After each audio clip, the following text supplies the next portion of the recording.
bonsoir à toutes et à tous. Bienvenue à cette activité supplémentaire de la Société d'histoire de la Haute-Saint-Charles 2024-2025. J'oserais dire aussi que nous sommes en pleine semaine du patrimoine. C'est la semaine du patrimoine qui est organisée par la Ville de Québec, à laquelle nous participons comme organisme. Alors donc, c'est pour ça que c'est rajouté une conférence supplémentaire durant l'année. C'est ce soir. C'est là que ça se passe. Je salue les gens à distance qui nous regardent sur Zoom ou qui nous regarderont en différé sur notre chaîne YouTube. Bienvenue à toutes et à tous. Merci de nous regarder. Alors, je me nomme Mario Bussi. Je suis le président de la Société d'histoire de la Haute-Saint-Charles. Il y a des gens du conseil d'administration qui sont également dans la salle. Francine Trudel, qui était à la table, est notre secrétaire. Lucie Roy, notre trésorière. Denis Paul, notre vice-président. On a Michel Roy. Michel Roy. Michel Turcotte. Bernard Poirier et à la technique ici, Hugo Chouinard, qui sont également du conseil d'administration. Alors, merci à toutes et à tous de nous supporter dans tout ça. Alors, ce soir, on m'avait donné un mandat de préparer une conférence supplémentaire. Alors, en faisant une tempête d'idées, on avait vu à parler de pierre, construction, architecture, de faire un lien entre ces mots-là. Et je vais vous présenter donc ma présentation ce soir qui s'intitule « La ville en pierre de la carrière au bâtiment ». Si quelqu'un sait où la carrière, vous me direz, parce que, en tout cas, on a des goûts, des soupçons à savoir où elle est. Où il y en a une qui est, mais en tout cas, si tout ce qui est en pierre provient de là, ça me surprendrait, mais en tout cas, si vous avez des indices supplémentaires, pas gang, on sait tout, il faut juste partager les informations. Alors, donc, c'est un Loretteville en pierre, mais je vais déborder du Loretteville un peu. Puisqu'ici, nous sommes à la Haute-Saint-Charles, donc qui couvre l'ensemble du territoire de l'arrondissement nord de la ville de Québec, qui inclut les territoires de Val-Bélair, Saint-Émile, Lac-Saint-Charles, Neuchâtel, Neuchâtel à l'ouest, qu'on appelle Mont-Châtel, mais qu'on appelle Deschâtel. Maintenant, Neuchâtel à l'est, qu'on appelle des fois Neuchâtel à l'est, Neuchâtel, le Beauneuf, le Moulin des Mers, etc., etc. Là, on a mis le territoire, c'est pas compliqué de comprendre ça. Société d'histoire, bien. Parce que dans la vraie vie, ceux qui ne me connaissent pas, je suis prof de cégep, j'appelle mes étudiants dans le nom du local dans lequel je me trouve. Je t'appellerai Société d'histoire ce soir ou Semaine du patrimoine, si tu veux ça plus sexy. Alors, on va y aller avec mon introduction. Alors, l'introduction, Loretteville est le cœur institutionnel de la paroisse Saint-Ambroise de la Jeune-Lorette. J'ai déjà dit ça plusieurs reprises si tu me suis là, depuis quelques années. Cette paroisse créée d'un détachement de celle de Charlebourg en 1794 couvre encore une partie du territoire de la seigneurie Saint-Gabriel. Saint-Gabriel se rendait jusqu'à la route de l'aéroport et arrêtait au boulevard de la colline. Après ça, c'était la seigneurie Saint-Hyacinthe. Après ça, c'était la seigneurie Godardville. Mais ça allait vers le sud puis vers le nord aussi. Dans le nord, après ça, tu tombes en bas, tu peux manger ton bedina. D'accord? La ZEC Vatican-Nelson, ça, c'est le nord de la seigneurie Saint-Gabriel. Puis au sud, c'est confus, c'est la jonction entre la seigneurie de Sébéry, la seigneurie Saint-Gabriel, ça va bouger à travers le temps. Donc, on est dans le cœur institutionnel, dans la seigneurie Saint-Gabriel. Puis l'église et un presbytère seront dirigés dans ce cœur rapidement après l'élection de la paroisse sur l'actuelle rue Racine, qui portait le nom, seigneurialement parlant, du rang de la côte du Grand Saint-Antoine. Avant ça, de la côte Saint-Antoine. Parce qu'à un moment donné, il y a eu le petit de l'autre bord, j'en ai parlé la dernière fois, tu t'en souviens, le petit Saint-Antoine. C'est ça, le grand, le rivière croise au milieu, ça va. Donc, contrairement à d'autres territoires, Loretteville ne sera pas construit en pierre. Il n'y a pas beaucoup de pierre à Loretteville. Il y a du bardeau de cèdre en masse. Pas de pierre, ou à peu près pas. Très peu de maisons ne seront pas du tout.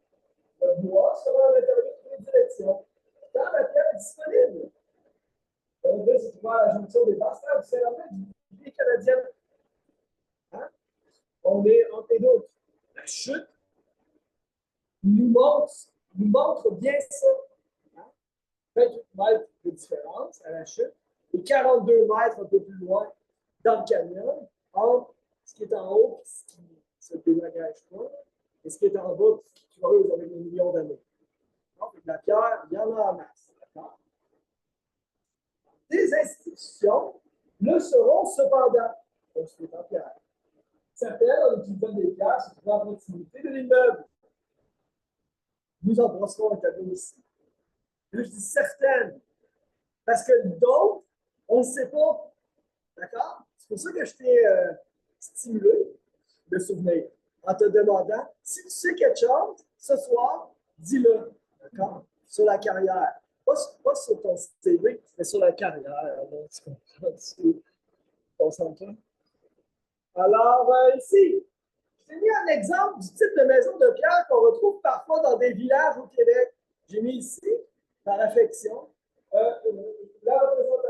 l'image d'une maison qu'on retrouve à Saint-Anne-de-la-Pérade. La maison qu'on appelle la maison de PV du Tremblay, c'est pas le cas.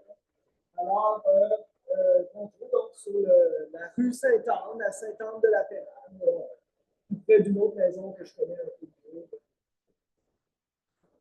Alors, elle est en pierre, une énorme cheminée en pierre. Et voilà, une maison probablement de la fin du 18e. Là, comme il y en a d'autres dans plein de villages du Québec. Là, j'ai travaillé pendant 2 ans au cégep de Granby, puis j'habitais à Saint-Hyacinthe chez ma cousine. Puis ben, je passais dans les terres, puis je passais par Rougemont, par d'autres petits villages dont les noms d'échappent Saint-Pie, puis tout ça. Puis, il y en avait des maisons en pierre. À Belleuil, à côté, à Saint-Charles-sur-Richelieu. Il y en a. Sur la côte de Beaupré, ici à Loretteville. Il y en a pas. Quand j'ai décidé de faire la conférence sur la ville en pierre, je me suis donné un défi. On va en trouver. On va en trouver. Alors, ça commence très tôt, en fait, au 18e siècle, donc dans les années 1700, par la première bâtisse connue, en fait, en pierre, c'est-à-dire le moulin à eau faisant farine. Donc, le moulin qui se trouvait donc en descendant la chute sur un petit plateau, on va ériger à l'été 1732 le moulin à farine qu'on fait ici. Là. Vous voyez cette bâtisse-là dont on voit encore les ruines aujourd'hui. Si vous descendez les escaliers pour vous approcher de la chute, vous en voyez les ruines. Donc, il a été érigé en 1732. On a une preuve de ça, je vous la montre dans un instant. Mais là, j'ai volontairement rogné la photo pour ne pas tout de suite montrer qu'il y a d'autres choses en l'air un peu plus haut sur le dessus de la chute. Celui-là, 1732, c'est le moulin à eau faisant farine. On ne le voit pas ici, mais un peu plus tard sur une autre photo. On va aussi voir un petit peu plus à côté, là, à droite sur la photo, si vous voulez. Il y a une autre structure de fondation en pierre, c'est le moulin à scie. Au moins en 1749, au moins, peut-être en même temps qu'en 1732, ben, on va ériger un moulin à scie qui est annexé au moulin à eau faisant farine. Pourquoi je dis en 1749? Parce que c'est l'année où le botaniste suédois Per Kalm, vous avez déjà entendu son nom sans doute, va venir visiter le territoire et il va parler des plantes beaucoup parce que c'est un botaniste. Mais quand il passe ici, ben, il décrit le moulin à farine et il nomme le moulin à scie. Donc, on sait que le premier témoignage écrit de l'existence du moulin à scie, c'est en 1749. Il était peut-être en 1932, on ne sait pas. Preuve de document qui nous défend. Comme nous, les historiens, on travaille avec des traces écrites. Ouais. C'est ça la preuve. Il y a des certificats. Donc, cette photo a été prise par le photographe Philippe Gingras.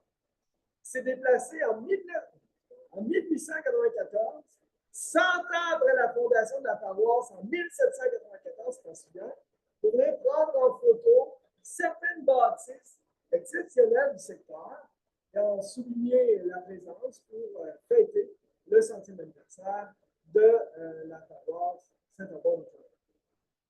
Donc, on a fêté le 200e en 1994. Et donc, nous avons fait un événement à la Société d'Histoire pour le 225e en 2019. En 2019, on a fait le 225e. Voilà. Il n'y a pas d'autre part. Oui, André.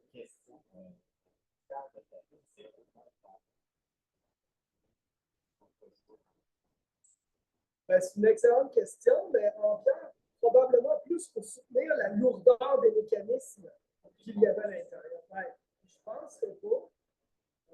Parce que là, en tout cas, dans ce là ce qu'on sait, c'est que là, on ne le voit pas sur cet angle de photo-là, mais l'eau rentrait ici à l'arrière dans le pignon. Ça allongeait, là. On devine ici, là, ça rentrait dans une genre de lucarne verte dans cette section-là ici à l'arrière. La roue était ici, du côté, en fait, et l'eau sortait dans le fond ici, dans l'ouverture dans la fondation. Donc, ça, on sait ça. Donc, la roue tournait qui va faire une de grain de tout le monde ici dans cette terre à partir de 1700. Premier bâtiment connu en pierre. Ça ne veut pas dire qu'il n'y en a pas eu d'autres avant. Ici, dans le bois à haut, on va parler d'être construit à l'été de 1732 par les seigneurs jésuites. Eux qui sont venus construire, on s'en fout.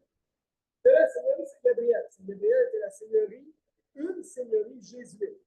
Les seigneurs étaient des jésuites. Au milieu des 28 mètres, au milieu des 28 mètres du Sault Saint-Charles, donc c'est le premier nom qu'on a donné, connu de la chute qui a découvert aujourd'hui. Il a servi à mot de grain et de censitaire de la seigneurie. Il était central par sa position, hein, mais aussi parce qu'il nourrissait. Quel est le lieu le plus important dans une seigneurie? Plusieurs vont dire le bureau de poste, l'église, la caisse populaire, c'est le moulin. La farine pourrie. Donne-moi la farine, t'en fous, tu ne manges pas. C'est ça qui était central. Là, tu fais en terre, il sera à quelques reprises ravagé par la force de l'eau. Je vais te le prouver dans quelques photos. Et il sera ultimement détruit par un incendie. Il peut détruire aussi les autres industries qui se trouvaient plus haut. Là, 1er août 1900, nous pouvons toujours observer ces ruines près de la chute. Superbe bâtiment, aujourd'hui disparu, fouillé. Il a été fouillé archéologiquement et des rapports ont été produits super intéressants à ce sujet. Vous pouvez les lire. Nous avons des copies au local à côté. On a une autre photo ici du moulin, pris de l'autre sens. Alors, par Louis Prudent Vallée, également un photographe. Donc, un peu avant, quand tout s'est montré, 1894. Ici, on a 1880. C'est 14 ans auparavant. Regarde bien. Concentre-toi sur cette histoire. Regarde le côté du pignon ici. Je te remets la photo précédente. Regarde le côté du pignon ici. Deux ouvertures. Une seule ouverture qui, ça a été soufflé. Le pignon a été soufflé. D'accord? Il s'est passé quelque chose entre 1880 et 1894, entre les deux photos. À quelques reprises, je ne me souviens pas des années, mais le bout complètement sur le bord de l'eau a été mangé par un coup d'eau. Ça a parti. D'accord? Dernièrement, là, si vous allez marcher là, ça y va. Hein? Plus bonne chose. La Ville de Québec prend son eau potable plus haut sur la rivière et enlève dans un tuyau d'eau, c'est quoi, c'est 500 millilitres d'eau par jour, je pense que c'est ça. 500 millilitres d'eau par jour qui ne coule pas dans la chute, mais qui coule dans le tuyau à alimenter en eau potable la ville de Québec. Donc, ils rajoutent ça dans la rivière quand ça décolle au mois d'avril. Attache-toi parce que, hein, c'est ça. Intéressant aussi sur cette photo-là, on voit ici, je te parlais de la lucarne et du chemin d'eau qui allait faire fonctionner la roue. Également, la petite cheminée ici, si tu reviens sur l'autre, il n'y en avait pas. Donc, on a ajouté une petite cheminée, je ne sais pas pourquoi. Pas bien, je vais vous donner pas tout à fait. Mais c'est très intéressant. L'autre chose que je veux que tu remarques, c'est qu'on voit la paroi de l'autre côté. Hein? Je ne sais pas si tu es déjà allé te promener sur le belvédère qui surplombe la chute. Eh bien, on voit en dessous, mais autrefois, il y avait un sentier qui descendait le long de la chute pour aller l'observer. On voit même une clôture là, ici. Il reste en 1880. Tantôt, je t'expliquerai qu'en face, en pierre, il y avait un hôtel, là où se trouvait l'ancien Irving, aujourd'hui démoli. Et les gens qui possédaient l'Irving, en tout cas, dans les derniers, là, la famille Saint-Amand, connue aujourd'hui sous le nom de rue Saint-Amand, ça dit quelque chose dans la vie. Alors, la famille Saint-Amand, la famille du maire Alexandre Saint-Amand, possédait la bâtisse de l'hôtel et exploitait aussi la clôture, donnant accès aux sentiers qui descendaient, en faisant payer les touristes, en disant, tu descends, c'est 5 piastres, je le donne, je trouvais la clôture, je descends, on entretient le sentier, donc ça va lâcher de ce côté. D'accord? Aujourd'hui, là, c'est plus possible. D'accord? Beaucoup là. Et dans ce temps-là, ça tenait encore. D'accord? Comme quoi, la rivière, dans le mou, dans la roche plus molle, a fait son œuvre, puis ben, à travers le temps, là, la topographie du lieu bouge. On a ici une autre photo du moulin à Favril, qui ressemble plus à la photo de 1894. Celle-là, je suis capable de la dater entre 1894 et 1900. Pourquoi? Ça, il y a eu un incendie. Et en 1894, c'est parce qu'Alphonse Boivin. Alphonse Boivin est un photographe de Loretteville et il a commencé sa carrière en 1894. Donc, c'est sûr que ça a été pris après ou à partir de 1894. Donc, elle ressemble étrangement aussi à la photo prise par Gingras lors des fêtes du Saint-Paul. Encore une fois, tu vois là, regarde bien ce bonheur. Il y a comme une ligne ici, là. On dirait que le toit a été rallongé ou reconstruit ou ce bout-là a été refait. Quand vous êtes comme là, vous sautez dans les années. Vous allez voir, là. Vous allez voir. Je ne l'ai pas dit tantôt, il faut que j'en revienne en arrière encore. J'en reviens en arrière, je ne voulais pas tout dire. Ici, j'ai la preuve, en fait, que le moulin a été construit à l'été 1732.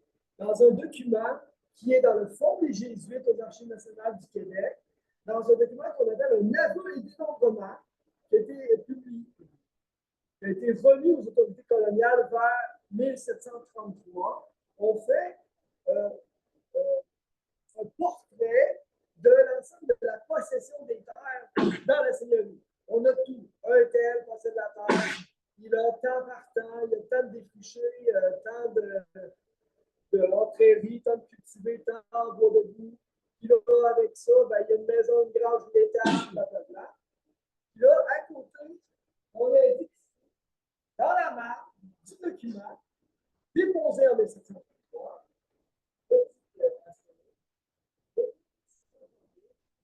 on nous met à haut sur cette page.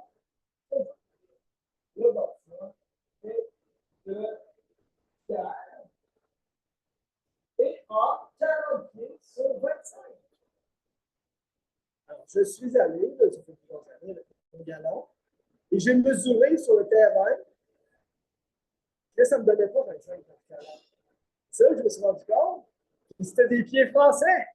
C'était pas des pieds comme je mesure 6 pieds. C'est un pied français, c'est un peu plus long. Alors, en faisant la conversion, ça marchait.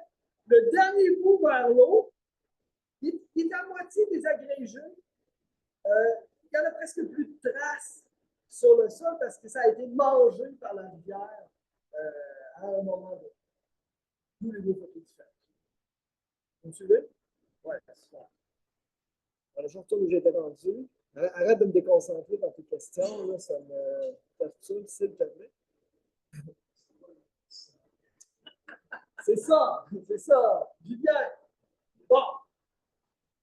Rapidement, le petit moulin assis annexé au moulin à farine ne sera pas l'affaire. C'était pas assez. D'accord? On va d'abord construire un petit peu plus haut que le moulin à farine. On fait ça ici, là, comme cloche de la chapelle Notre-Dame de Lorraine.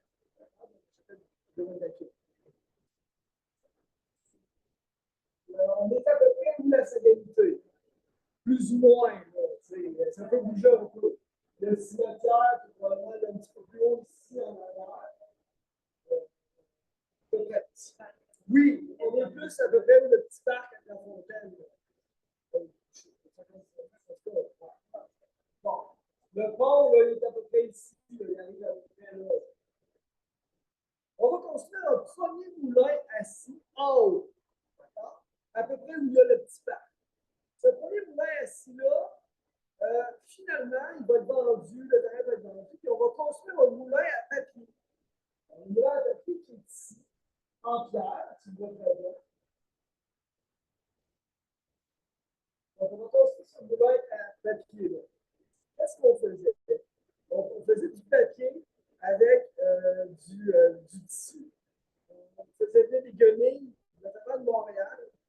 Une histoire avec ça, puis on réalisait ça. On faisait du papier qui servait ce papier-là un peu pour faire des genres de papier noir, la construction, des affaires de même. J'avais lu là-dessus dans le livre. Puis, une histoire, je ne me souviens pas de l'année, mais on ne me l'a pas. On va pogner la petite pérole avec les guenilles qu'on faisait la fermer de Montréal. Alors que le monde dans l'industrie du moulin, il s'amusait la petite pérole. C'est ça. Avec les guenilles contaminées. On va envoyer des guenilles comme ça. Alors, donc, ici, le moulin de Pic qui va donner la propriété des frères James et William Reed à la fin du 19e. Donc, dans les années 1880-90. Non, ce n'est pas les mêmes Reed que le pont Reed, qui se trouve être le pont qui traverse le boulevard de la rivière. C'est le réflexe du vieux ça. La rue de la Forme, il y a un pont dans Château-d'Eau qui s'appelle le pont Reed. Ça, c'est le nom du premier maire de Château-d'Eau à partir de 1926. Ce n'est pas le même Reed, ce n'est pas la même famille. Ceux-là, il n'y avait pas de lien avec le territoire ici. À part d'être des prêteurs d'argent qu'on retrouve un peu partout là, dans des gens qui voulaient s'acheter des maisons, et d'autres qui prêtaient de l'argent. Oui, c'est des Anglais. Là, je ne pourrais pas dire en de tout bout, ça fait longtemps que je ne me suis pas questionné là-dessus, mais il y avait toutes sortes d'industries un peu partout. Là, on retrouve leur nom à des chemins des pubs qu'on trouve. Je pense que c'était basé à Québec. Quelle était leur origine précise, je ne pourrais pas dire. Je ne m'en souviens pas si je l'ai déjà su. Je pense que c'est quelqu'un à ce moment-là de Québec qui l'a été. Alors, je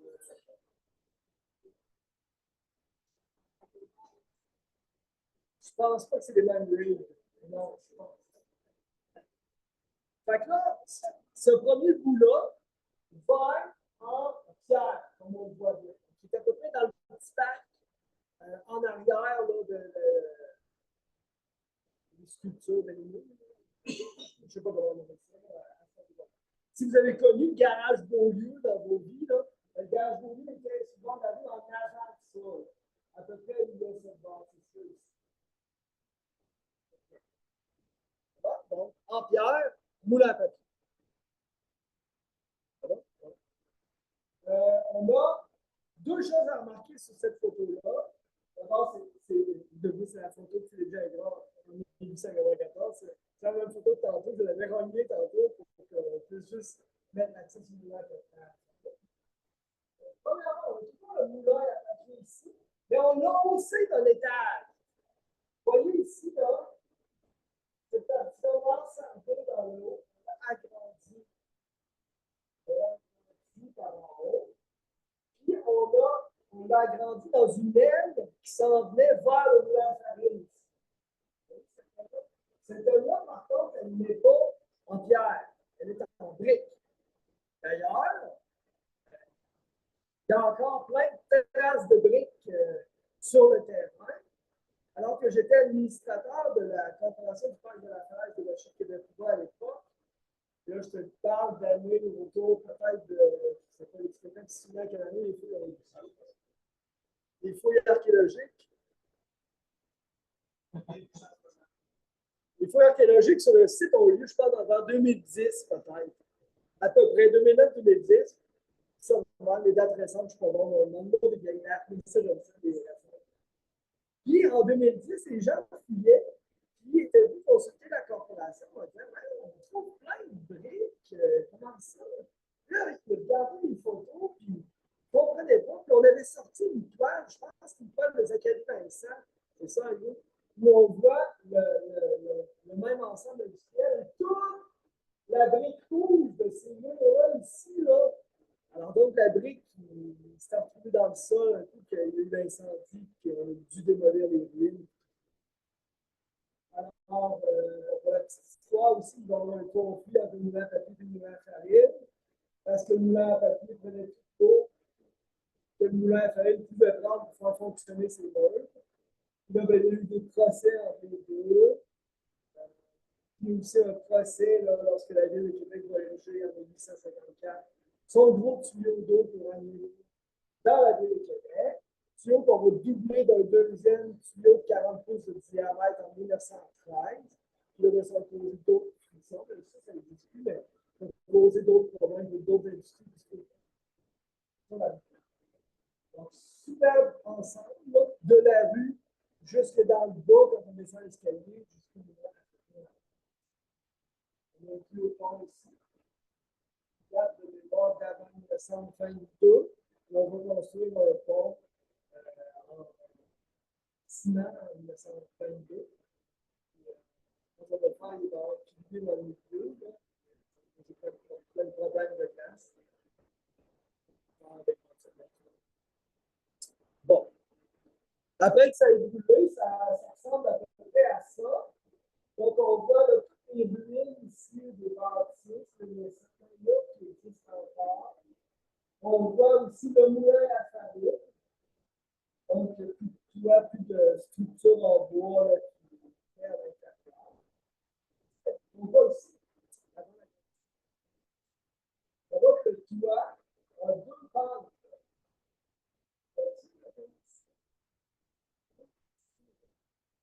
Probablement que le toit a été un angle qui a changé à travers le temps. Sur cette gauche, dans laquelle il devait y avoir une magnifique arbre. Et on voit le moulin ici. Vous savez, il n'a pas brûlé? Oui, il a brûlé.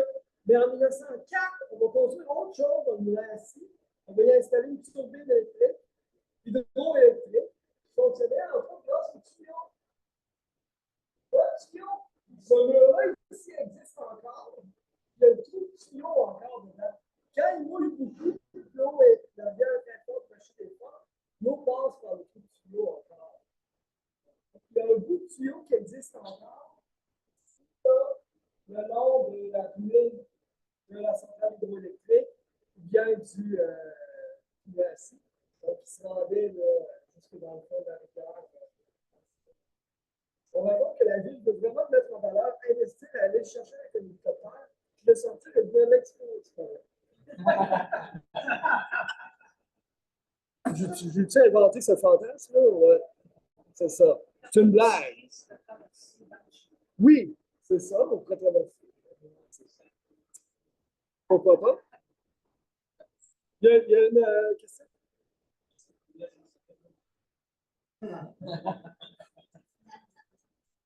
C'est une idée. Prochaine. Ah, en pierre, un château d'eau. C'est dit qu'il n'y avait pas beaucoup de bâtiments en pierre. Il y a des institutions. Les institutions ne se retrouvent pas toutes sur la rue Racine. Il y en a ailleurs, on le voit. Puis bien sûr, ici, on a besoin d'une institution pour faire passer le tuyau, l'eau dans le tuyau. Pour la dans Loretteville, qui va donner un nommé château d'eau, qui va se réannexer à Loretteville dans la suite de la 1960. Donc, ce que tu vois ici, c'est presque le premier château d'eau, parce que le tout premier château d'eau avait juste une petite partie comme ça, un triangle.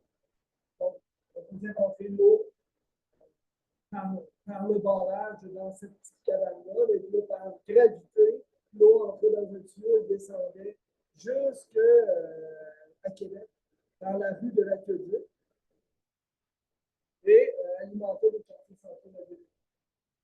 Ça a été inauguré en 1854, ce tuyau d'eau-là, donc le château d'eau ici, et on l'a construit en pierre, avec des pierres que j'oserais dire locales. Je pense qu'on ne peut pas avoir plus local que les pierres de la construction du château d'eau, et on va le démontrer.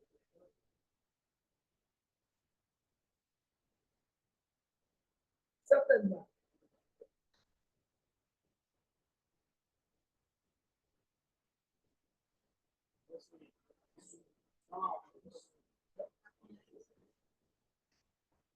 Bon, on est comme on regarde en descendant la rivière. On descend la rivière, le château d'eau est à gauche. Oui, c'est ça. On est à peu près dans le sentier linéaire. Et à l'époque, il y avait la maison du gardien qui se trouvait juste à côté, qui était disparu. Voilà, pour le premier château d'eau en pierre. Voilà. Vous me suivez?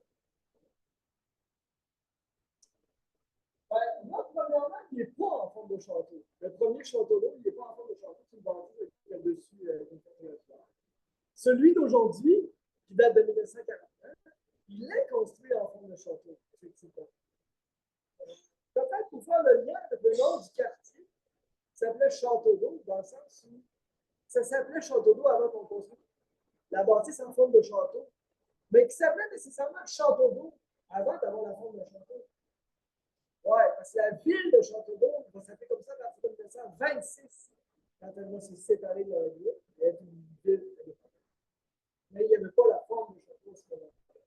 En 1949, quand la ville de Québec fait détruire ça et construire le château d'eau, elle se dit probablement pourquoi pas. Oui, oui, c'est ça. Oui. Ben, c'est une réserve d'eau, là. C'est ça. Ben, c'est pas tant une réserve aujourd'hui, mais les tuyaux passent là-dedans. Ça marche, mais c'est ça. Oui, c'est ça. Exact. Qui va faire? Ça, en réalité, dans le château, sont conclus au Moyen-Âge lorsqu'il y avait des terres. Il est important de protéger des sources d'eau. C'est un peu de l'eau bien l'appellation. Château d'eau. N'est-ce pas protégé? Des soldats protégés. Il y a de beaux châteaux. Oh! Alors ici, on a une photo du château d'eau avec des soldats de la Première Guerre mondiale. C'est une photo stagée, OK? C'est une carte postale, cette photo-là. C'était publié qu'on pouvait envoyer nos amis par la poste. À l'époque, ça marchait bien. Et tu comprends? Alors ici, château d'eau, une photo en Boisvert. Je vais parler tantôt, Alphonse Boisvert, il écrit Loretteville.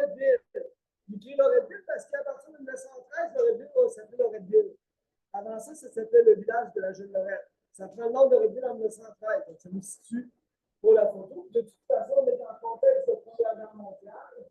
On voit donc les soldats sont sur les. C'est ça, là, ils s'organisent, ils prennent une photo stagée. Là, le monde envoyait ça. Là, le monde recevait la carte postale et disait oh, voyez, oh, ouais, le château d'eau de la ville de Québec, il est bien protégé, hein, c'est évident. Là, ça permettait de ne pas saboter l'institution qui alimentait en eau potable la ville de Québec. Donc, on le voit très bien. On voit la maison qui est à côté encore. Puis, aussi, un lac à réseau.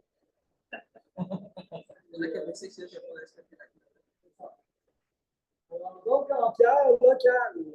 En pierre tellement locale que peut-être que certains camarades ici pourront en parler davantage. Là, mais essentiellement, on a découvert, on n'étant pas moi, là, des gens ont découvert, pas loin du sentier linéaire, l'endroit où a probablement été prise la pierre qui a servi à construire le premier château d'eau. Donc, dans le sentier, à un moment donné, il y a certains indices sur des pierres qui démontrent qu'il y a eu du travail qui a été fait. Ça s'est reboisé naturellement aujourd'hui. Et sur le bonheur, on va voir ça. Donc, tu vois, il y a une pierre ici. Là, il y a une grosse place. Il n'a pas été fait par il a été fait par l'humain. On est ici comme un trou dans le sol. Un secteur qui s'appelle Saint-Jean-de-la-Ville. Alors, ici, il y a un trou dans le sol, les arbres ont poussé dans le trou, il y a des déchets, des résidus de taille, de pierre et tout ça. Il y avait des déchets aussi. Sans doute. Puis bien, ici, sur cette pierre-là, il y a une trace également. Ici, ça a été fait par l'humain. Alors, ça, c'est des indices qui nous permettent de croire que ça a été travaillé par l'humain et utilisé pour construire le château. Il y avait aussi une nouvelle dans un journal en 1851, dans le journal de Québec, qui n'est pas le journal de Québec d'aujourd'hui, qui est le journal de Québec de l'époque, où on mentionnait qu'on allait utiliser la pierre locale pour construire le château d'eau dans une nouvelle dans le journal en 1851.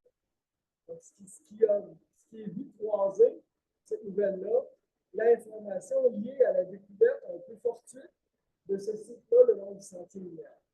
Ben, pour le bien-être de la population, il faut apporter deux objets qui ont été trouvés sur le site.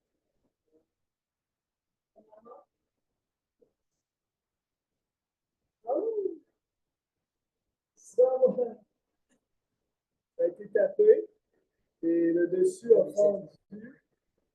Puis ben, la pointe, ça a servi à probablement rentrer dans la pierre. Et ça a sûrement permis comme dirait nos morts, de trahir pour casser les morceaux. Je ne sais pas comment ça marche. Et ça a été trouvé sur le site d'agence. C'est son premier sur le site. Une passe. Quelqu'un a quelque chose à dire?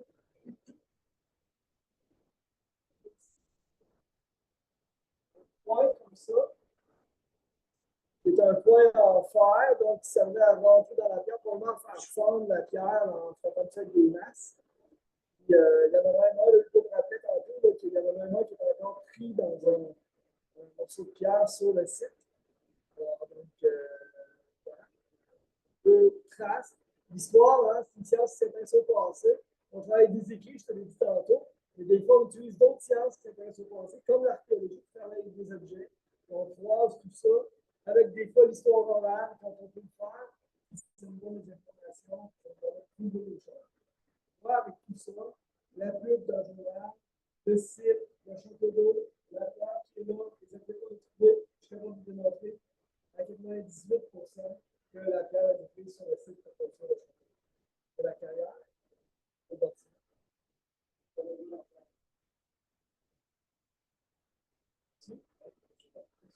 Oui, ici une question d'André Poisson.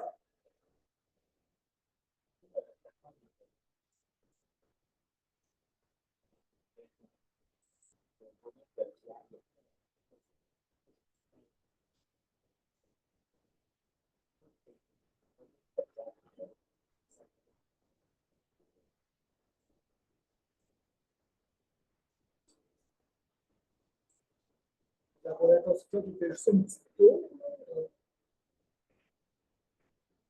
Oui. Oui, ben le muret qu'on voyait sur la photo antérieure, là, ici, là, ce muret-là, ici, on le voit bien, là, la même pierre que ça. Là. Alors donc, comme quoi, des fois, il n'y a rien de banal après une marche dans cette lumière. Alors, prochaine, la première église de l'origine ici. Alors, on voit ici. Il y a eu 4 églises sur le site où on se trouve ici en face de nous. Alors, celle qu'on voit, c'est la quatrième. Celle qu'on a ici, c'est la première. C'était plus petite au départ, c'était allongée à l'intérieur. À un moment donné, c'était pas assez grand. Les gens, on s'est questionné. Ça, en pierre, pas en pierre. Là, encore aujourd'hui, on était pas sûr. Je grossissais la photo, c'était un peu flou. J'essayais de voir s'il y avait comme des formes de pierre ou s'il y avait de la planche. Je ne savais pas trop une planche. Là. Je soupçonnais que ça avait été en pierre, mais en crépi par-dessus, quelque chose comme ça. Alors, finalement, Hugo m'a envoyé tantôt, là, pendant que j'étais sur le point de me sauver pour faire la vaisselle de mon ici. Il m'a envoyé un document dans lequel on mentionne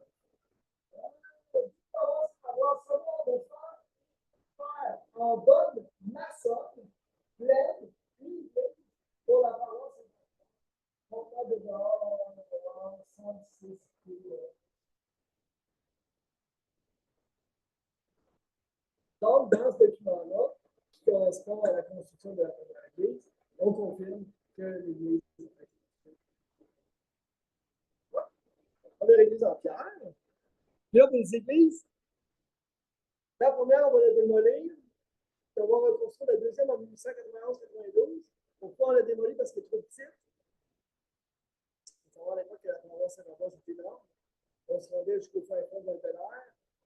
Toute Neuchâtel, toute Loretteville, Saint-Émile, une partie de Lac-Saint-Charles. C'est énorme, une paroisse. Donc, il y a du monde à Metz.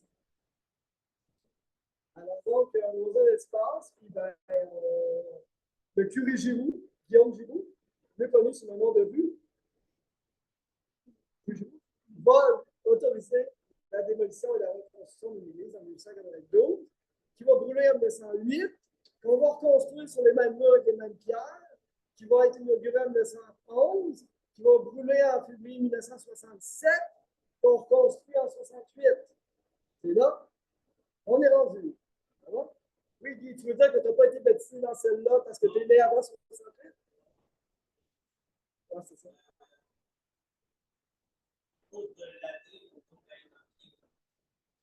Là, ici, non, on est passé probablement aux Anglais parce que ça a été construit après 1794. Voilà. On n'a plus de traces sur le sol pour la mesure. Probablement, de toute façon. On a aussi la construction de la deuxième église. En fait, il devrait être inscrit la troisième. Mais on parle de la deuxième aussi. Là,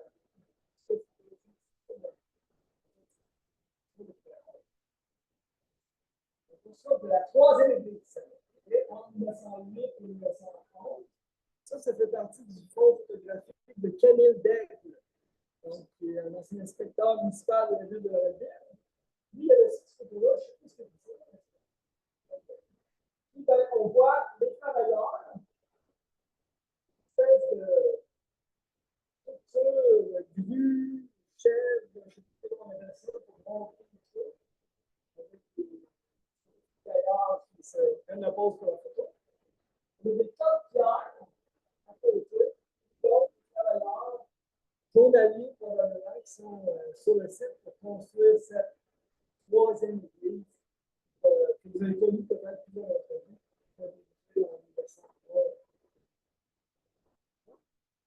Parmi les gens, c'était là, alors, parmi les gens qui vont travailler à la construction, il y avait Narcisse Dion. Narcisse Dion, là, qui est un grand constructeur de Valérie, qui habitait au coin de la rue de l'hôpital d'aujourd'hui et Racine, coin nord-est. Puis, là où on a fait une voiture d'entour, puis lui, ben, c'est un constructeur. On voit son nom là, plusieurs fois quand il est question de construire une maison.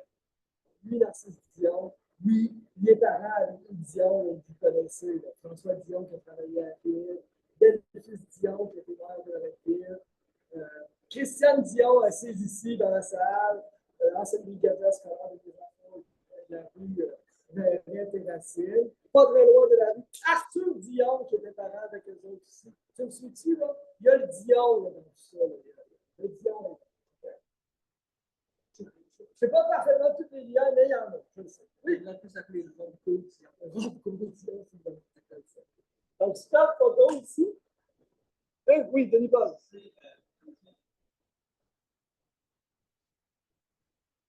C'est pour ça que je suis confus d'après ce qui a été écrit par Camille Deb avec son petit papier blanc collé.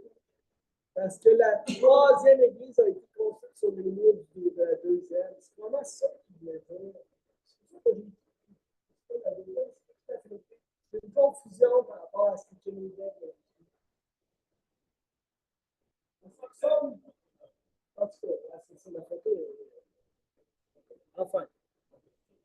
Oui, qui avaient la même forme. Ils sont presque pareils, la deuxième et la troisième. La deuxième n'a pas existé longtemps, à peine 20 ans, même pas. On a ici une autre photo de la construction du clocher.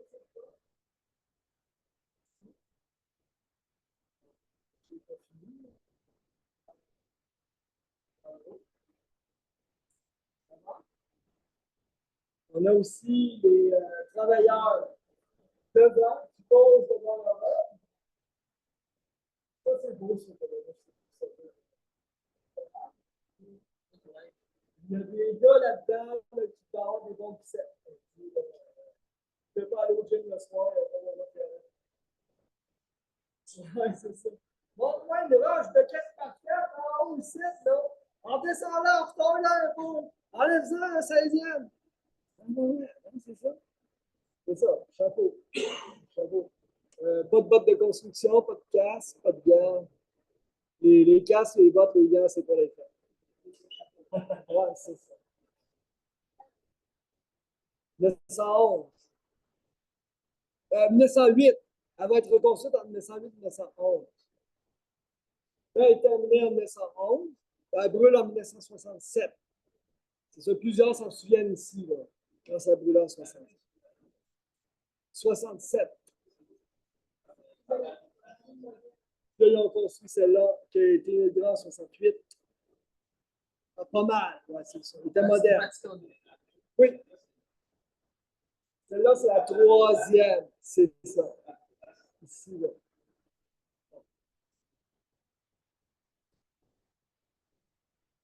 On a une superbe photo ici, sur laquelle on peut se voir dans la fenêtre. On peut se voir dans la fenêtre. D'autre part, il y a, ça c'est rare, trois bâtiments en place sur cette photo-là. Je vais te le démontrer grâce à quelques photos que ça revient là-dessus. D'abord, l'église, tout en place, l'église, le couvent de l'eau réduite.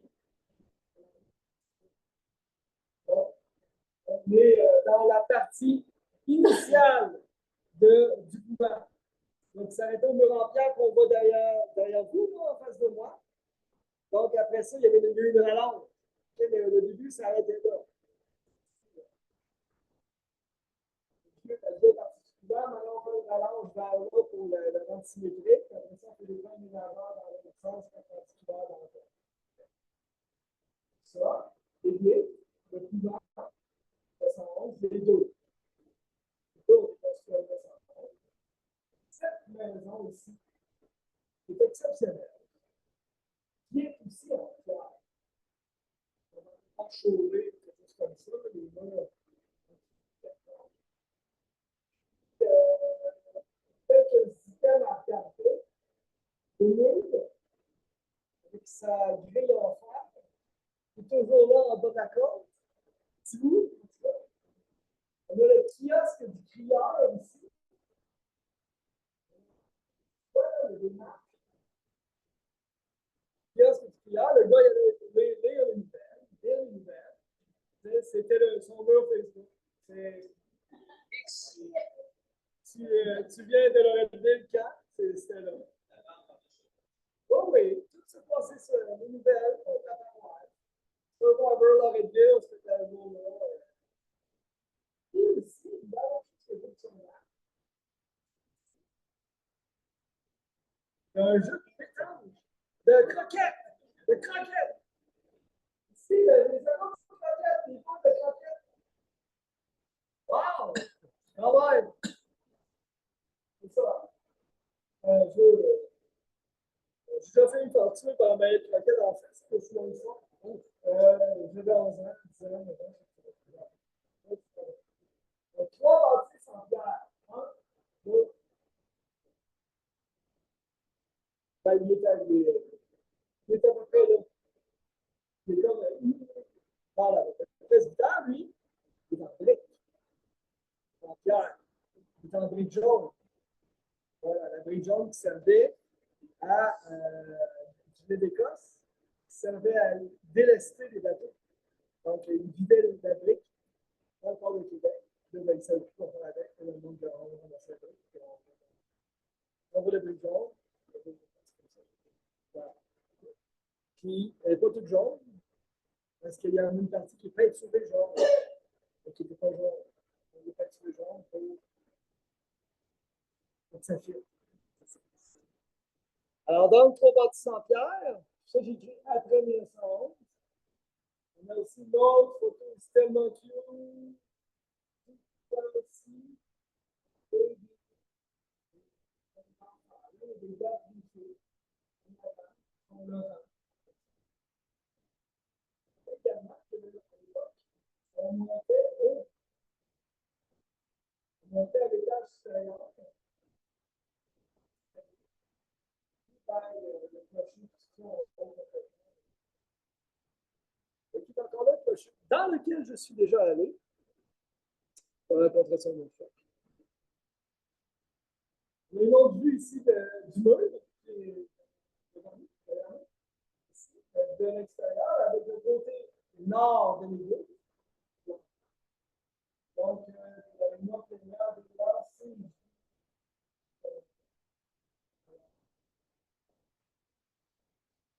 fait,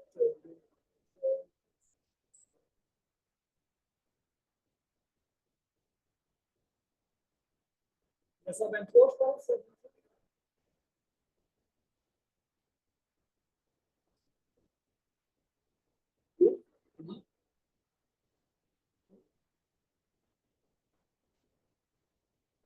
Voilà. Oui, moi, je ne l'ai pas. Pour ça, je demandais tantôt, y a-t-il quelqu'un qui a quelque chose à dire? Non, personne ne sait. Bon, là, je vais t'expliquer quelque chose, ça me permet de le faire maintenant. Il y a des endroits où on fait des contrats clairs de construction dans lesquels on l'indique. J'ai eu l'occasion de chercher beaucoup en Mauricie.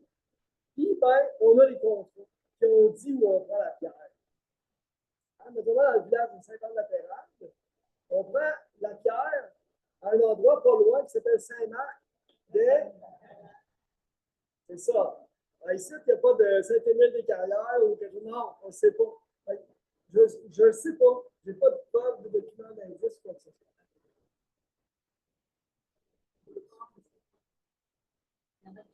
Ouais, peut-être. Oui, ça pourrait être là. Mais je ne sais pas. Je ne suis pas assez connaissant dans la roche pour pouvoir vous dire. Oui, aussi. Euh, j'ai un autre indice de carrière. Je t'en ai parlé d'une tantôt dans le sentier lumière. Je n'ai un autre, je vais t'en parler tantôt. Ici, là, tu vois, on a un extrait du plan d'assurance de 1917 du village de Loretteville. En 1917, on va faire aussi en 1954 pour le réforme de 1898 dans la région de Québec. On fait un état de la situation des bâtiments pour les assureurs. Pour qu'ils sachent ça coûte combien assurer une maison dans tel endroit. Puis, on a été toujours en quoi c'est construit. D'accord? Quand c'est en bleu, c'est en pierre. En rose, c'est en brique. Quand c'est en jaune, c'est en bois. Des fois, c'est en jaune, mais c'est en brique plutôt. Des fois, un petit peu en pierre en avant. Sur cette photo-là, on voit le couvert, les lignes et la maison. On vient de voir sur la photo précédente. Trois bâtiments en pierre, collés au cœur de l'institution de village. Tu peux voir. Là, j'ai cherché les maisons bleues sur le plan. Pour ce soir. Voilà. Même si vous avez fait une photo inédite, de la construction de la Ronde dans les années 20, après le mur qui est là-bas, la partie originale du couvent,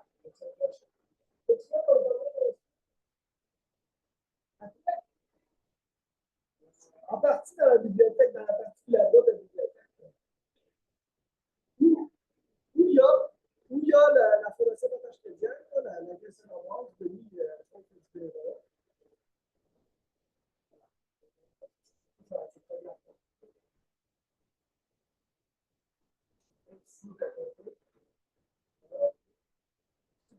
Ici, la CNESST à cause de danger. On voit le grand escalier.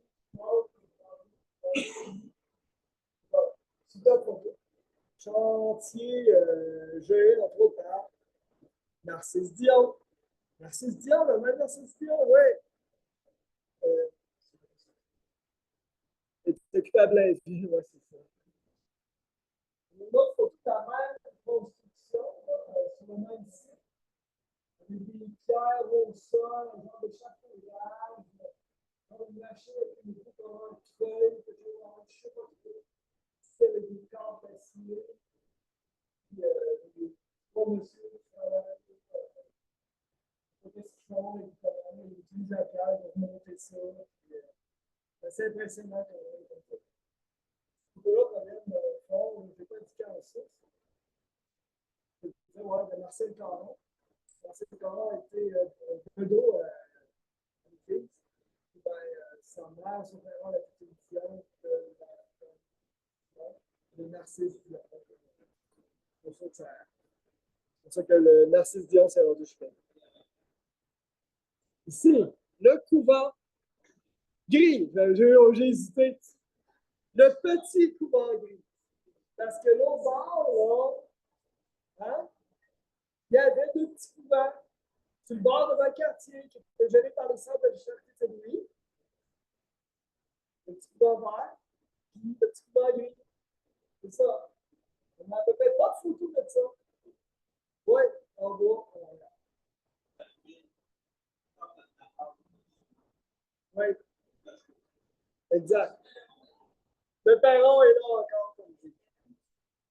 Il y a toujours un tunnel, d'ailleurs, qui passe là, juste ici en arrière, à côté de la porte de la Société d'Histoire. La porte à côté de notre local, c'est l'entrée du tunnel. Ça qui se rend dans la chaufferie. C'est un peu épeurant pour ça. Ça l'était à l'époque.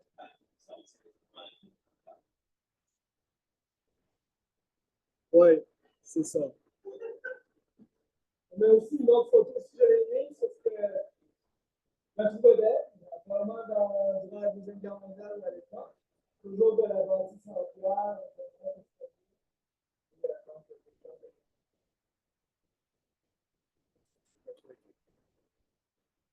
Bon, le plan de 1917 encore. On a ici la courbe et le site du living. La chute ici. Et ici, là, chute de Bérette. Le dentiste. Ici, on a une bâtisse en bleu. Bast, en 1917. C'est Elmire Bastian. Elmire, je pense que oui. Qui était la femme d'Alexandre Saint-Amand. On est parlé tantôt l'hôtel. Ah, l'hôtel était en pierre. Pas ici. Bien sûr, je le démontre par cette nouvelle ligne dans le journal Le Canadien du 20 février 2017. Dans la France, Allemagne, est possession de Olivier Franchon. La maison du sous-signé à la générale. Déjà, le monde était bien aidé. J'ai la scénarette. Maintenant, tu sais, on a ce Richard Debré, comme premier. Cette maison en pierre, bleu. Un petit terre en dehors de l'eau, offre tous les avantages possibles à une personne capable de différentes de une maison sur un pied respectable. C'est ça qu'on a dit, le plus possible des environs de Québec. Exemple, c'est Giovanni Domenico Balzaretti, qui est un importateur d'art italien et qui, demande pourquoi, va se retrouver propriétaire de l'hôtel ici sur le site du RDR. Donc, au moins depuis 1837, on va avoir un hôtel en pierre sur ce site. Donc, ça va l'être jusqu'à temps qu'on démolisse pour construire le garage. On a un peu plus de 100 ans. Hors de Québec. Non. Bon, ouais, tu regardes, tu devenu, oui. Et on vient par la suite. Et aujourd'hui, démoli. Ouais. Ça va? Et on a ici une autre maison en pierre. La maison de Francis McDonald et Anna Stewart. Donc, c'est le terrain des Ursulines de Loretteville. Donc, quand vous arrivez en face du RP, il y a le belvédère, mais il y a un petit chemin qui rentre dans les terres. Ruelle. Et au bout de cette ruelle-là, il y a ça. Ça, c'est le manoir de Francis McDonald construit en 1913. J'avais oublié de te mettre la petite nouvelle qu'on a. On a une petite nouvelle dans des documents ici, au local, qui ont été produits par Elzéar Alexandre Martel, qui était le frère de pharmacie. C'est ça? Pharmacie, mais trois générations.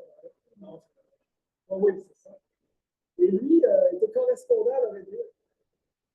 Il avait écrit en 1913, ce McDonald va se construire une maison sur la plaine. Il utilise la pierre du secteur pour la construire. La plaine, c'est le seul endroit où j'ai entendu ce mot-là, j'ai vu ce mot-là. Mais c'était probablement derrière, en descendant la côte, si on veut, de ce qu'il a vu des Ursulines aujourd'hui, des dames Ursulines qui descendent, on voit que la pierre de la construction de la maison, du manoir de Francis. Donc ça date de 1913. Puis, ça a été l'école jusqu'à récemment des Ursulines de la ville. On voit ici, de l'autre côté, de la bière. Là, ben, je ne sais pas trop. Les pierres, on peut voir des traces rondes dans les pierres. Pour moi, quand on les barres comme celle-ci, pour casser des blocs de pierre, on voit très très bien. À chaque fois que je passe à côté, comme ça. Donc, maison en pierre. Qui était-il? Francis McDonald, c'est un avocat de Montréal. Son frère était sénateur à Ottawa. Un avocat qui portait un titre qui s'appelait Cassé. C'est un titre honorifique pour les avocats. Peut-être juste pour les avocats. C'est juste pour les avocats. J'ai consulté un notaire. Et il était marié, Francis McDonald, avec Alma Stewart. Alma Stewart était la petite fille d'Andrew Stewart, qui était un emploi important de la ville de Québec. Et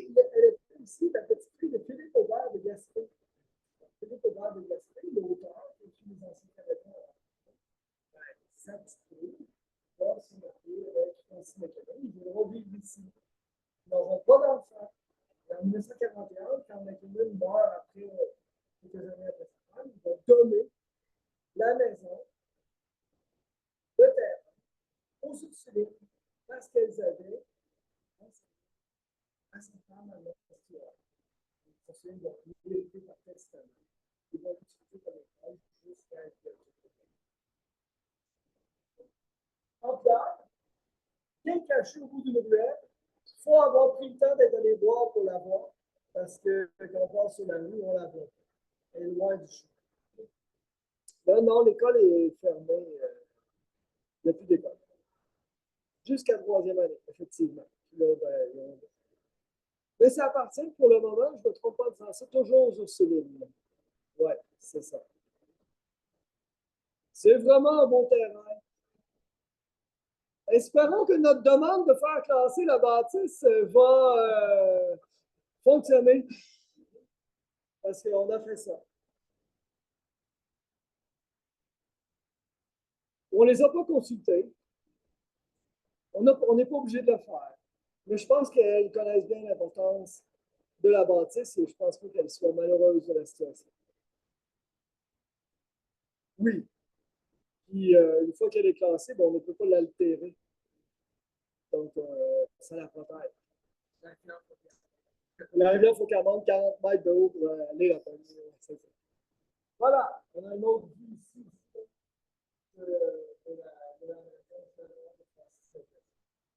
C'est exceptionnel. Il y a juste une famille. C'est deux personnes qui ont vécu là-dedans. Je ne sais pas si vous connaissez un peu là, la maison Henry Stewart au point Grande Allée du quartier. C'est la même famille. La famille Stewart. D'ailleurs, je suis allé récemment, là, il y a un portrait sur les murs à l'intérieur de Alma Stewart, de Francis McKenna.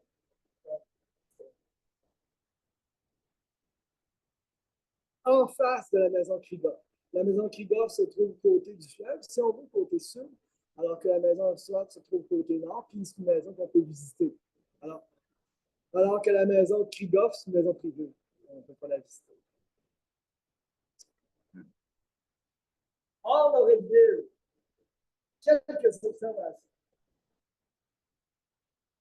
Là, il faut peut-être bon oeil. Voici ici la maison de Richard Freeman. En fait, le CPE, la Turlutte, c'est le bois de l'ornière. En bas, là, en bas de Chauveau, un peu plus en bas de Chauveau, là, après la boucherie, là, à gauche. Là. Après le Saint-Philippe. Loin du chemin, là, il y a plein d'arbres en avant, il y a une garderie au fond. Eh bien, c'est la maison de la Turlutte. Richard Freeman. Fin 19e siècle.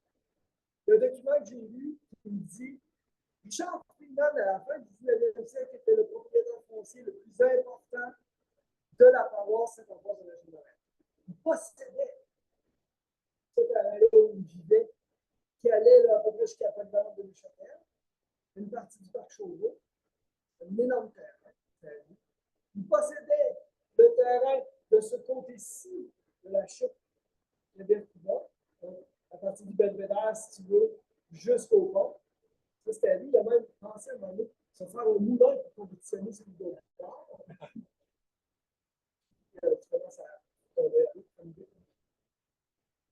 Mais il possédait aussi le terrain du Colisée de Loretteville, l'Arena.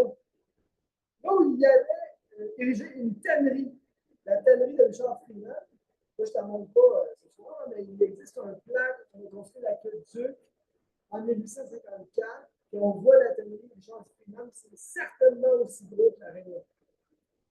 C'est dans le stationnement, là, entre la rivière et le Colisée, là, si tu veux. Énorme, énorme comme tannerie. Donc, c'est un grand propriétaire foncier, proche de la famille de Henri Ross, qui possède l'industrie au coin du pont Blanche à Pinard. Ça, c'est deux bâtisses, une maison, c'est une manufacture, reliée faussement par une arme. C'est beau. L'ancienne galéjade, il n'était pas joli, il avait contribué à l'érection de la l'Église anglicane en 1919, etc. C'est un gros personnage dans le territoire de cette endroit. D'accord? Donc, il y a ça qui est en pierre. Je ne sais pas si les petits qui vont là, les travailleurs, savent l'importance historique de cette bâtisse-là, mais quand même.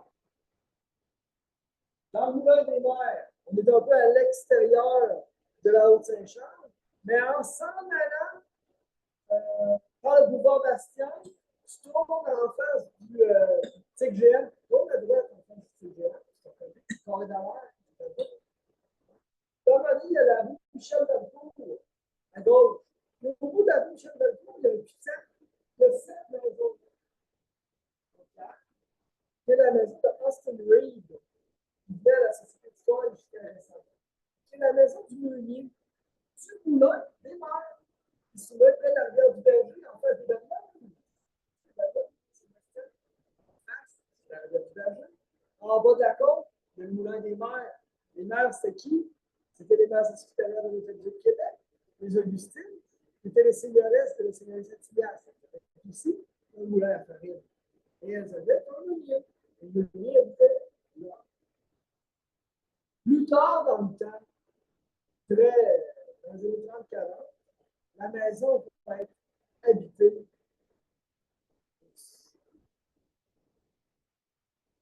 Bon, ça, c'est l'histoire orale. Je te raconte. C'est un Polonais, en fait. Un marin polonais dont leur famille était Aurélique. Vous les connaissez, les Auréliques? Oui. Aurélique, c'est ça. Puis, ben, il y avait la fille du Russe, qui s'appelait Thérèse Aurélique, qui travaillait à la banque, qui écrivait à Société d'Histoire. C'est longtemps qu'il n'y a pas eu la guerre. Puis, Céline Durand, qui était administratrice à la Société d'Histoire jusqu'à il y a quelques années, racontait, parce qu'elle avait du Moulin des Mers, que sa grand-mère, elle disait faut chercher le livre de beurre chez le Russe. Parce que le Russe, il y a des vaches. Elle allait chez le Russe. Chez le Russe, tout pareil. Hein? Cherchez, c'est tout pareil. Cherchez une livre de beurre, c'est ça. Alors, là, quand elle a fait des départements autour dans les années 70, elle était à démolir, cette maison-là. M. Reed a dit, moi, je vais l'acheter. Le promoteur a dit, ben, moi, je vais perdre parce que je ne construirai pas 6 maisons. Je dis, ben, je t'achète 6 terrains. Ouais, parfait, c'est comme ça que la maison a été sauvée. Heureusement, magnifique maison, superbement entretenue, vraiment était cœur. Ah, la vieille, ça m'a fait. Oh, et ici, là, puis le tout terrain autour est magnifique. La maison du Russe. C'est bon? Elle est bien cachée. Il faut savoir, et je sais qu'il y en a qui ont marché pour la trouver. Il n'y avait rien d'assiette à la maison. C'est ça. C'était. Oui, il y avait vraiment un petit chemin. Exact. Exact. Dans les maisons en pierre, il y a celle-là aussi. Là, j'ai écrit Wendake, mais sachez que cette maison-là n'est pas à Wendake, même si on pense qu'il est à Wendake. Elle est à Québec, elle aurait dû. Même si elle appartient à Wendake, c'est la maison de François-Denis Picard, la maison Paul Picard, le notaire, la maison Tsawenowi, elle porte plein de noms. Ces gens-là, dans la maison, qui est en pierre,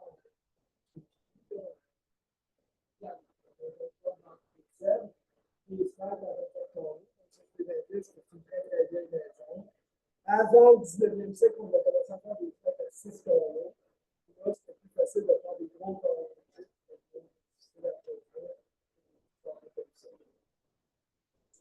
Oui, c'est un musée aujourd'hui qu'on peut visiter, effectivement. Oui. On a aussi une autre maison à Wendake, celle-là, on la connaissance, mais pas de nom. Elle est en pierre, celle-là aussi. Les maisons en pierre, moi, c'est comme ça que je les vois dans ma tête. Il n'y en a pas sur le territoire, ou à peu près pas. Une là, ensuite au 19e sûrement, avec des pierres qui proviennent de je ne sais pas où. C'est ça. Moi, j'avais vu la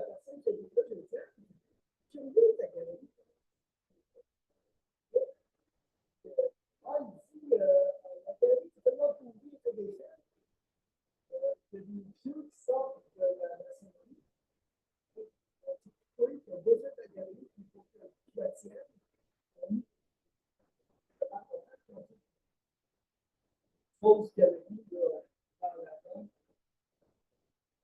pour pallier le fait qu'il y avait tout à la galerie. Une maison en pierre, trois lucarnes comme ça, quatre fenêtres dans les fenêtres, un peu surélevées.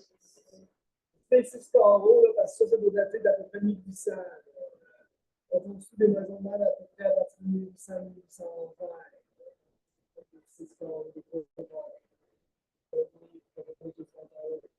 Oui,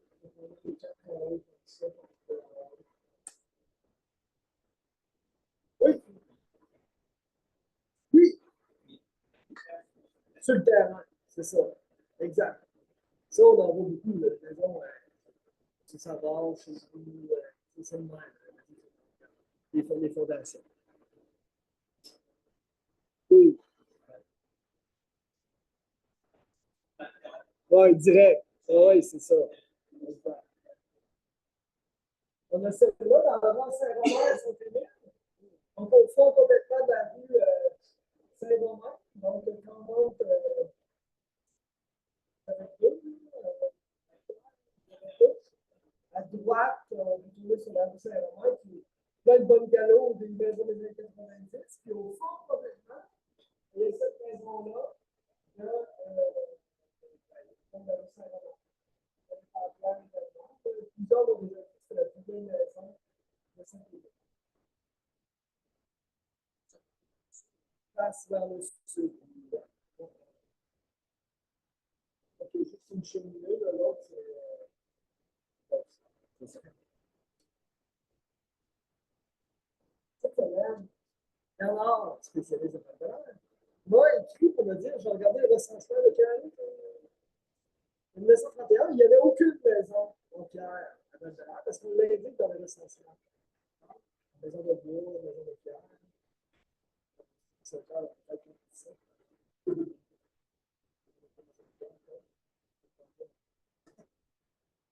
Puis, ben, je me souviens d'avoir lu il y a une année, Bon Jules de Jocelyn Sylvie, qui raconte la vie de son oncle, son grand-oncle, Jules Sylvie, qui était un gars de Watakin, mais qui a d'abord grandi dans le qui est né dans le 40 Arpents, dans la réserve de 40 Arpents.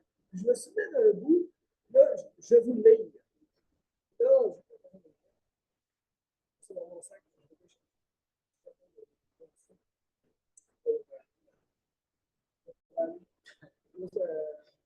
OK. Sa maison va brûler dans le 40 Arpents. Okay? Il dit l'histoire de la maison qui brûle a été racontée par Jules dans une entrevue en 1984.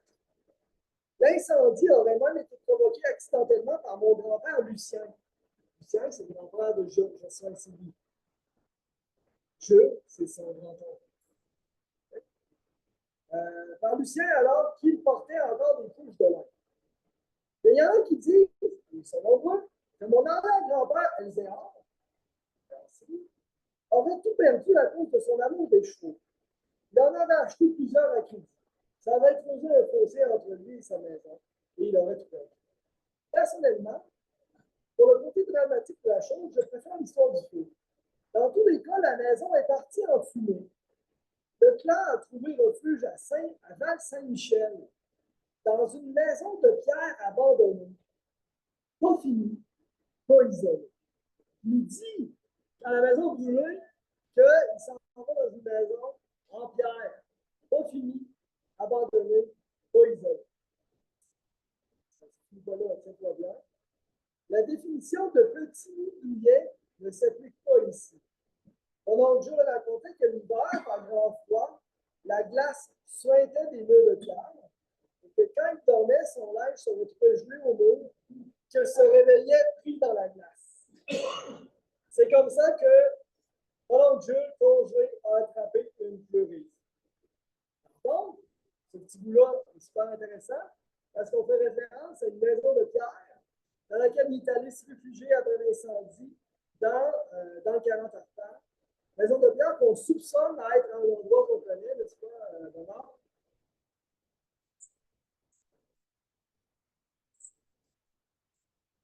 Ouais.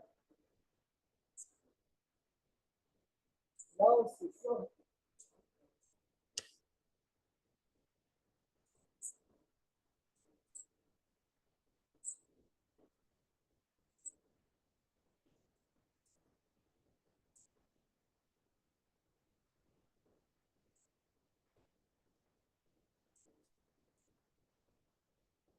À quel endroit?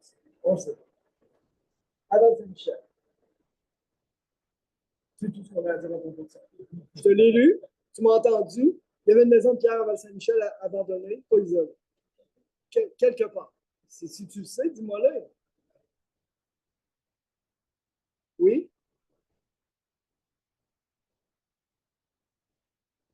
Ouais.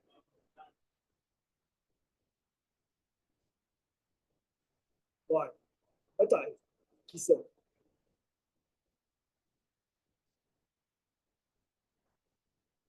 Un peu. Mais il ne faut pas, je pas être poigné dans la glace ce matin. Alors, mais ça, j'ai consulté le Dorado que j'ai pas fini.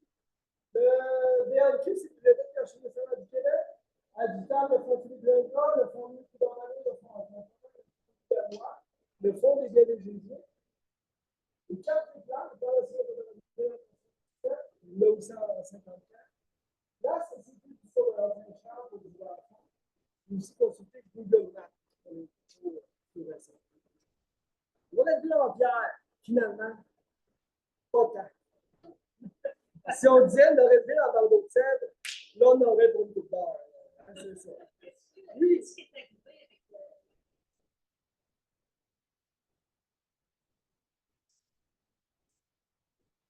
Ici en bas, démoli. Je ne sais pas trop quand.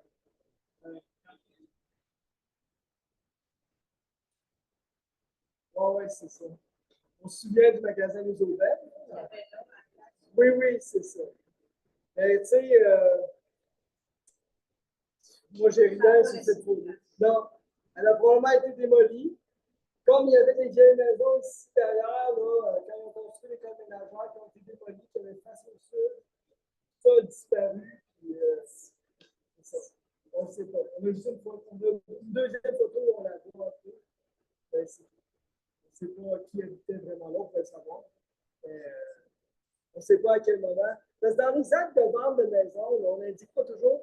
Et la maison avait telle forme, était construite en pierre. Des fois, oui, mais pas tout le temps. C'est ça. Michel, tout le temps. Oui, samedi à 10h30, dans le cadre de la Semaine du patrimoine, on fait une visite guidée, puis on part du petit parc à côté du Belvédère, puis on monte jusqu'au château d'eau, jusqu'à la carrière. Alors, c'est une visite guidée, mais là, il annonce la flotte pas possible. Alors, je ne sais pas qu'est-ce qu'on va faire samedi, mais surveillez les réseaux sociaux. On vous indiquera si jamais on décide d'annuler. Sinon, à partir de 10h30, on se donne rendez-vous dans le parc à côté du Belvédère, si la température le permet. Puis, ben, on monte à pied là, dans le parc Jean-Gédurand, sur le terrain, les maisons, là, vers le pont, Reed, la rue de la Passerelle, le château d'eau, juste un petit peu dans cette lumière. C'est un petit peu capable, marcher un petit peu, puis descendre après, puis on commente un peu toute l'histoire. Oui, on raconte l'histoire industrielle de tout ce terrain-là, le long de la rivière. Il y a eu plein d'autres bâtisses industrielles jusqu'au château d'eau et même au-delà, là, qui continuaient avec le pouvoir de l'eau. Puis bon, oui, le 7 juin, on organise aussi, et ça, c'est pas dans le cadre de la semaine du patrimoine de la Québec, on organise une activité qui s'appelle le speed dating de ton ancêtre. Alors, je t'explique le concept. On va donner un rendez-vous et un temps précis. Et on va faire quelques heures de recherche accélérée d'informations qu'on peut trouver sur ton ancêtre. Quelqu'un que tu as le goût de connaître plus, qui a priori, il est peut-être mort. Ça va toujours mieux. On ne l'espère pas, mais en tout cas, ça va toujours mieux chercher sur la mort. Alors, donc, pendant une journée, là, Hugo va envoyer l'information. Puis, tu pourras bien nous rencontrer au local. Puis, on sera quelques-uns à te speed dater ton ancêtre avec toutes les bases de données qu'on a, toutes les informations qu'on peut trouver dans toutes les bases que nous avons et qu'on a aussi à l'externe pour trouver un mort. On va t'en trouver un. On va t'en speed dater un. Ça, c'est le concept de il y en a qui font des. Oui, c'est sur rendez-vous. Il y aura moyen de prendre rendez-vous électroniquement pour faire ça. Oui, Français? Oui. Elle n'est pas ici, elle disait, j'aimerais ça chercher sur mon grand-père, si tu ne viens pas de son nom. Donc, on va pas faire un speed daté, hein? Ça va être un blind date. Ça peut être ici ou ailleurs. Oui, oui. On fait notre possible pour vous aider. On va vous speed dater ça. Ça va, Alex, merci beaucoup. Puis, ouais.